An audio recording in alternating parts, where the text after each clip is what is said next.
All right. Next on this list, a tradition as old as time. Yeah. TBob's Georgia. favorite week of the season. The week where Georgia gets to say they are freaking championship ready. Yes. Now, obviously, given that Georgia already beat the hell out of Clemson, who looked really good against App State, they've already announced themselves in the world. So a bit of me is sad that I'm not going to get the traditional, see, Georgia is actually good. They beat the hell out of Kentucky. But my God, this game is going to be a snuff film.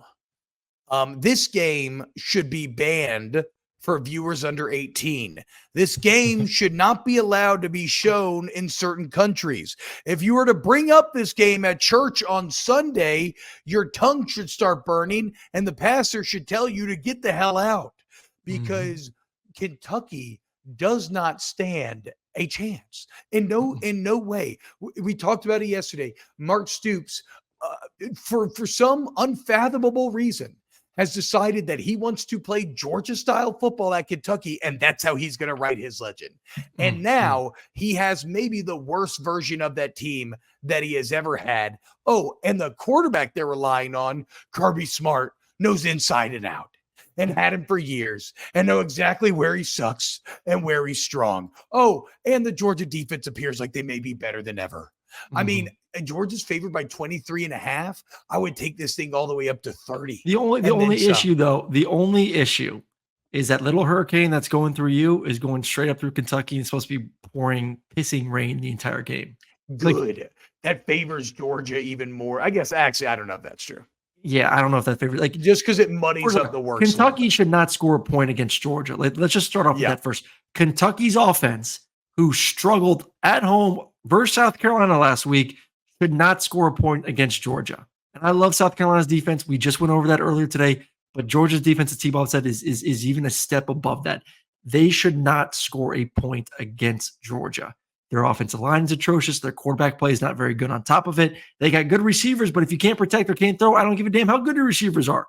Unless you're going to go back to what they did, I don't know, a decade ago and turn one of the receivers into a quarterback and just run Wildcat the whole time. Yeah. They do not have the line and quarterback to be successful. The only way this game is close, if it is pissing down rain and Georgia fumbles the ball 5 times because they screw up the quarterback center exchange, or a running back fumbles it, it gets super sloppy, and Kentucky gets the ball inside their own territory. If you like, that is the only way.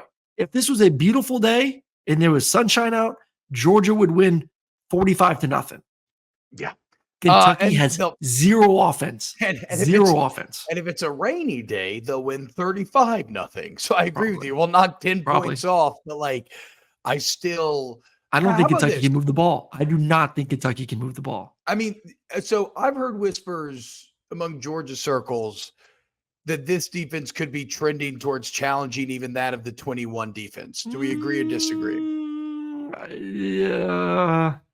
I need to see a little bit more. But I mean, they're elite. I need to see a little bit more first. I need to see them going against a passing offense before we want to crown them that. Okay, Clemson still has a lot of things that they need to work out. I know they were better last week versus whoever the hell they played, but until we see them go against Alabama and Texas and Ole Miss and see if they don't, give up 25, 30 points in those games, then we can have the discussion. But until then, they're doing what they need to do against lesser opponents or lesser offenses, which is dominate, which they should do again this week. And then also on top of that, you flip over to the other side, you got ETN back, and seeing what ETN did last week, how explosive he is. He got the rust knocked off of him. Him in his second game, they should dominate. There's nothing this is in years past. Maybe we could have a good conversation about this. Could be interesting, but Kentucky just does not have an offense that is going to scare Georgia at all. And how is that defense? I mean, that defense didn't look good either against South Carolina. And Georgia doesn't, they're true pro style. Beck can throw the fuck out of it, but they can also run it, especially with Etienne back. And here's what I wanted to ask you. When it comes to playing in the rain as a quarterback, my old man always said that it wasn't the rain for him, it was the wind. That See, I was the could opposite. make I was fine with really? wind, but I Really? have smaller hands. You know, Yeah. 9-inch hand club, you know? 9-inch Kings, baby. So, Shout like, out. I was fine with wind. You know, So obviously how difficult. do you throw in the wind then? Like a golfer, you just like you feel it? I threw a good spiral, so, like, that helped. I always Yeah, threw a you good that cuts spiral. okay, that cuts through the It wind. cuts Well, it a little bit. I'm gonna tell the Canon you said he couldn't spin it. That's fine. Go You ahead. couldn't spin it. Come on, Yeah, Cannon, spin that bitch. okay, dude. No, I just, like, I could cut it through it, so that was better. The problem But were you ever is was it ever windy enough where you like would I'm just curious at this point. no, Like I never played anything like that crazy. you're not like That, playing the like curve. You're not like okay, no, okay, yeah. you're not like Yeah. um I'll say this though, it's a hurricane. So not only is it going to be windy or rainy, it's also going to be windy. So like you get both. So I don't anticipate this being a heavy throwing game from Carson, who's bigger, has bigger hands. But I think this is a game where Kirby says they're struggling in offense. We have a good offensive line. We have good running backs. This is a get in, win, get out by any means necessary, Bro, and you just get can this game and over with. the thing is like Georgia's defense can sell out to stop the run. Yes. Just man up on the outside. And the problem is with just Kentucky is you attack can't throw the run. ball in good weather. What makes anyone think that you're going to throw the ball in bad weather? Georgia's just going to load the box. No, They're that's going to what I'm put 8 guys in the saying. box and just say, I'm telling you, this. You're going to look at the box score. Kentucky's going to have 3 yards per carry, if not less, 150 total yards of offense, a bajillion punts, and they cross the 50-yard line one time. There's never been a oh damn! Somebody told me to look up Aaron. We got a $3 super chat. TBob, look up Aaron and Quentin Dial. Why we got to do that to your boy? Look at that old cheap shot motherfucker, dude. You saw him at the last. Oh my god! You saw him at the last like second, dude. Wait, hold on. I gotta show this right now. You unbelievable baby hands. Question from the chat, TBob. Yes. Ask Snaps. Would you let your wife peg you once a month for $9 million a year for the Kentucky job, guaranteed for 10 years? I would do it for way less. Yeah. Oh man, I can't play it until I have to quit. Yeah. What are we talking about? For sure. I mean, look, all pegging is a form of sexual stimulation. It's just anal stimulation. It's a win-win. That's not like I've heard. Yeah, that's what I'm saying. I've heard that the male G spot is in the anus. So like, you're telling me I'm going to explore something that admittedly I'm a bit insecure about, right?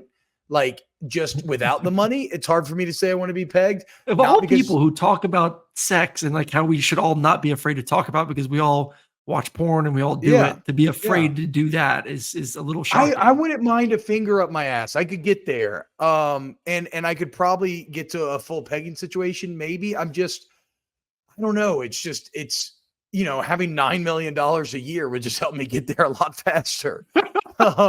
It has nothing to do with being gay. I am a staunch believer. Getting pegged from your wife has nothing to do with being gay. Well, it literally can't be gay. You're getting pegged by your wife. Yes, but that's a misconception of our society is that anal stimulation is gay, which is not true.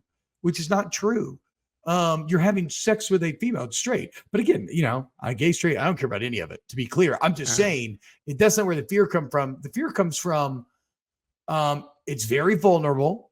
It would be a very vulnerable position, and I'm not used to being the vulnerable one in the bedroom. And I don't want to be too crass here. It's just like I'm a bigger gastrointestinal stuff, like I don't. You're afraid to take a shit on her. I would need to get cleaned. I would need to get like an enema. I want to get completely cleaned out before I feel comfortable doing that. Okay.